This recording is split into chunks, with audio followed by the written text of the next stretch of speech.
Nah, anggota tubuh itu ada 7.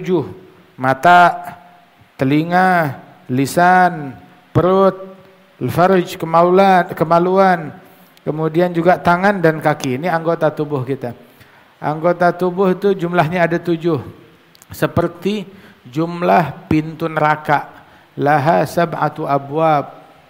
Pintu neraka itu ada 7 pintu. Setiap pintu sesuai dengan anggota tubuh yang dipakai untuk bermaksiat kepada Allah. Yang maksiat dengan matanya masuk pintu mata. Maksiat dengan lisan masuk pintu lisan. Maksiat dengan telinga masuk pintu telinga. Dan begitu. Nah, mata ini kita semuanya dikasih mata. Ini nikmat yang gede dari Allah. Allah Ta'ala ciptakan untuk melihat keajaiban ciptaan Allah. Bagaimana keajaiban-keajaiban dan tanda-tanda kebesaran Allah yang bertebaran di langit dan di bumi. Maka dengan begitu kita bertambah ma'rifah, bertambah yakin, bertambah taat, bertambah pengabdian kepada Allah Ta'ala.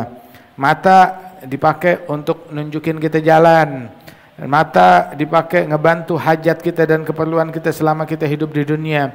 Kalau dipakai mata tersebut bukan untuk tujuan penciptaannya, maka dia telah berkhianat kepada Allah Ta'ala. Tapi kalau dia pakai untuk sesuai yang diperintahkan oleh Allah, maka dia adalah hamba yang taat, hamba yang bersyukur. Walidzalik orang yang memakai matanya berkhianat kepada Allah Ta'ala. Dan Allah mengetahui pengkhianatan tersebut. Ya'lamu kha'inatal a'yun wa ma tukhfis sudur. Ya'lamu sirrah wa akhfa. Allah mengetahui mata-mata yang berkhianat.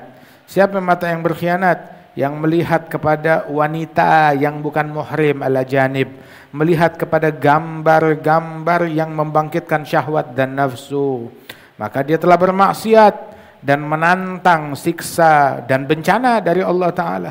Nantang siksa, nantang bencana. Begitu. Kemudian juga mukmin harus berhati-hati, harus sangat berhati-hati. Jangan sampai dia gunakan matanya untuk hal yang haram, termasuk memandang kepada muslim lain dengan pandangan yang meremehkan. Bihasab imri'in minasyar ay yahqira akhahul muslim. Mandang muslim lain dengan pandangan yang merendahkan, meremehkan, itu maksiat. Begitu juga jangan banyak melihat kepada syahwat duniawi. Tahu melihat syahwat duniawi, ngeliatin rumahnya orang yang bagus-bagus, diliatin liburannya orang, rumahnya orang, bendanya orang. Begitu ada tentang keindahan-keindahan duniawi, dia tontonin, dia liatin, membuat mata melihat dan nafsu menjadi tertanam di dalamnya, itu dalam hati tertanam hubbud dunia, obsesi akan hal-hal duniawi. Mata jangan dipakai buat ngelihat begituan. Baik ngelihat langsung ataupun juga ngelihat ngelihat melalui media sosial. Diajarkan kita kalau melihat hal-hal yang indah, yang megah, yang menakjubkan daripada hal-hal duniawi, Rasul mengatakan Allahumma la aisha illa aishal akhirah. Enggak ada kehidupan kecuali kehidupan akhirat. Adapun kehidupan duniawi, dunia rumah buat yang enggak punya rumah di akhirat. Dunia adalah harta buat orang yang di akhirat enggak punya harta.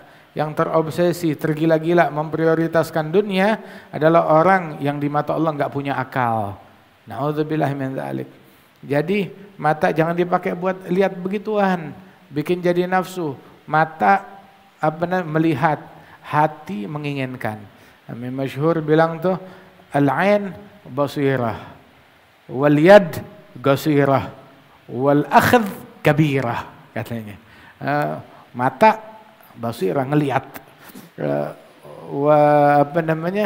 al-ain basirah, mata itu melihat, begitu. Kemudian hati menginginkan, mengidam-ngidamkan. Terus juga kalau udah begitu tangan mau ngambil, itu dosa besar, enggak boleh mengambil. Wazhad bi qalbika fi ad-dari allati fatanat tawaifan fara'uha ghayat talabi. Nah, kita kata Habib Ali Al-Habsyi, kalau ngelihat orang punya mobil baru, pengen kayak dia. Punya motor baru, pengen. Punya handphone baru, pengen. Punya rumah baru, pengen. Begitu. Punya ini, punya itu, pengen. Tapi ngelihat orang sholatnya khusyuk, dia enggak kepengen. Ngelihat orang zuhud di dunia, enggak kepengen. Ngelihat orang hidupnya sederhana, dia enggak kepengen. Begitu, yang dipengenkan adalah hal-hal duniawi. Wala tamuddanna 'ainaika ila ma matta'na bihi zahratul hayatid dunya. Jangan engkau ulurkan matamu memandang kepada hal-hal daripada duniawi yang cuma mata, yang cuma sementara, yang cuma sebentaran. Jadikan kagumnya kita ngelihat akhlaknya aulia, ngelihat akhlaknya salihin. Jadikan kita tuh kagum kepada itu semua. Itu barang siapa yang memandang kepada hal yang enggak baik, itu bakal ngebekas di dalam hati. Sebab akses menuju hati itu dua pintu, aksesnya ada dua. Satu penglihatan, satu pendengaran. Nah, kita mesti punya security, mesti punya satpam di mata kita, punya satpam, punya filter di telinga kita. Memfilter apa yang masuk melalui mata, apa yang masuk melalui telinga. Jangan sampai apa aja kita lihat, apa aja kita dengar.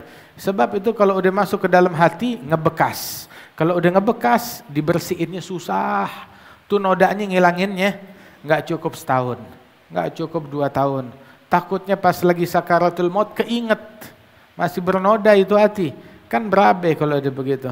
Di antara hal yang diharamkan tuh untuk dilihat begitu, adalah melihat kepada nisa ajnabiyat, wanita yang bukan muhrim. Mandangin wanita yang bukan muhrim.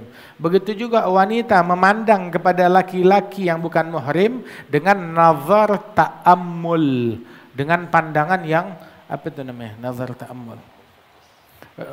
Dengan pandangan yang fokus, diliatin tuh muka itu laki-laki, gedein, pause, di zoom, liatin. Ada mejuz begitu. Ya, begitu. Dikeker istilahnya. Dikeker. Memandang kepada laki-laki yang bukan muhrim, pandangan secara langsung. Itu tidak dihalalkan, enggak dibenarkan. Begitu juga Rasul sallallahu alaihi wasallam diwahyukan oleh Allah, "Qul," katakan. Wahai Nabi Muhammad, bilang. Udah disampaikan belum sama Nabi? Udah disampaikan. Bilang apa? "Qul lil mu'minin yaghuddu min absarihim wa yahfazu furujahum." Bilang kepada mukminin jaga mata, maka aurat mereka bakalan terjaga juga. Kunci untuk menjaga aurat adalah dengan jaga mata. Begitu juga kaum wanita, qul lil mu'minat yaghudduna min absarihin, jaga mata mereka sehingga aurat mereka juga bakalan terjaga dari hal yang haram. Sebab mata melihat, hati menginginkan, dan kemaluan yang yang menentukan. Begitu, kemaluan yang bakalan menentukan. Waliyadzubillah min dzalik. An-nazar, kata Rasulullah, an-nazratu sahmun masmum min siham iblis al-marjum. Man tarakaha min makhafatillah, man tarakaha min makhafati zaqahu Allah halawatal iman yajidha fi qalbih. Pandangan yang haram itu bagaikan panah beracun dari panahnya iblis. Iblis yang nembakin tuh anak panah. Barang siapa yang meninggalkan pandangan yang haram, maka Allah Ta'ala bakal berikan kepada dia suatu ibadat yang dia rasakan manisnya di dalam hati. Ente ibadat terus komplain, kok gak berasa manis ya?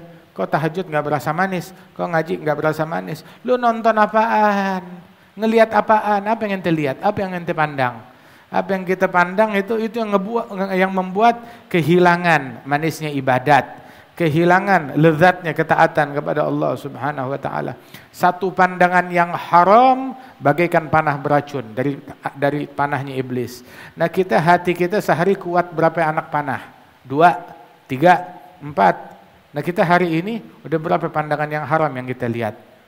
Di bis, di jalanan, berapa banyak yang kita lihat? Enggak cukup yang di jalanan, cari yang di medsos. Cari di medsos, cari tahu. Gak cukup yang di medsos, cari yang di TV, cari yang di internet. Waliyadzubillah. Nah, karenanya itu an-nazrah tazra' fil qalb syahwah. Nazrah itu kata Nabi Isa itu menanamkan di dalam hati itu syahwat, dan sungguh itu udah cukup sebagai bencana bagi orang yang melihatnya.